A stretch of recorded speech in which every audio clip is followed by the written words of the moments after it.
The Cat and the Mouse in Partnership.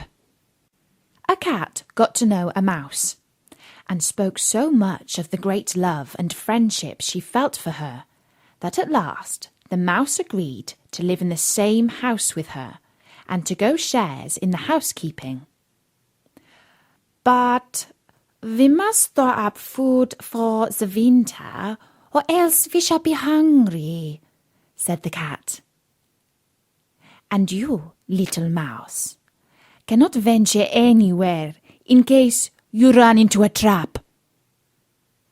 This good advice was followed, and a little pot of fat was bought. But they did not know where to put it. At length, after long discussion, the cat said, "I know of no place where it could be better put than in the church. No one will trouble to take it away from there. We will hide it in a corner, and we won't touch it till we really need it."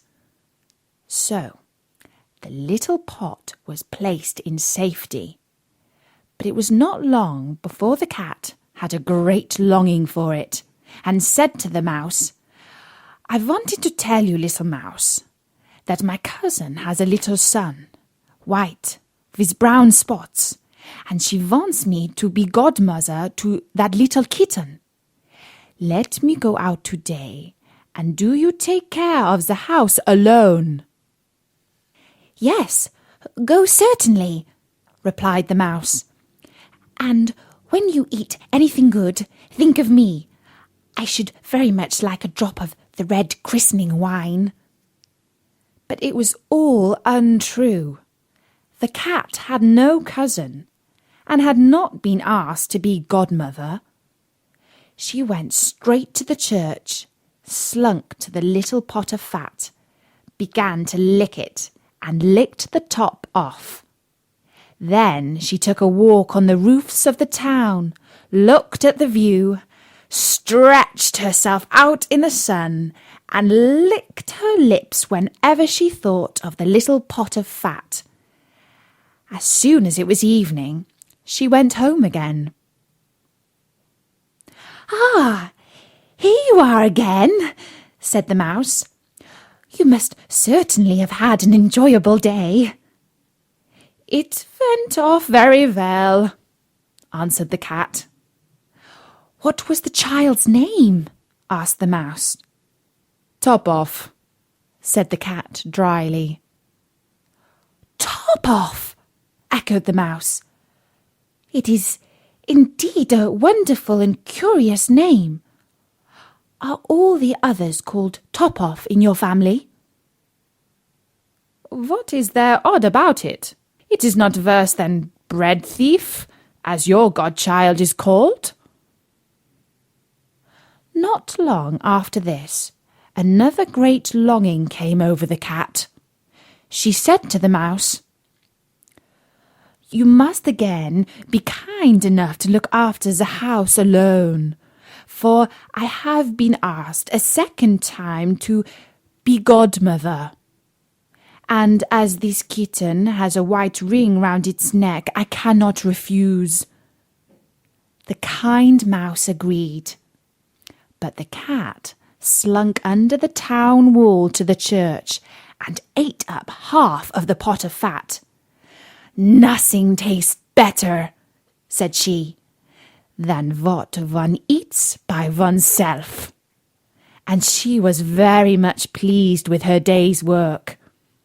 When she came home, the mouse asked, "What was this child called?" "Half gone," answered the cat. "Half gone? What a name! I have never heard it in my life. I don't believe it is in any book." Soon the cat's mouth began to water once more after her licking business. "All good things in threes," she said to the mouse. "I have again to be godmother. The child is quite black, and has very white paws, but not a single white hair on its body. This only happens once in 2 years, so will you let me go out?" "Top off? Half gone?" repeated the mouse. "They are such curious names. They make me very thoughtful." "Oh, you sit at home in your dark grey coat and your long tail," said the cat, "and you get fanciful. That comes of not going out in the day." The mouse had a good cleaning out while the cat was gone, and made the house tidy, but the greedy cat ate the fat every bit up. "When it is all gone, one can be at rest," she said to herself, and at night she came home sleek and satisfied. The mouse asked at once after the third child's name. "It won't please you any better," said the cat. "He was called Clean Gone." "Clean Gone," repeated the mouse.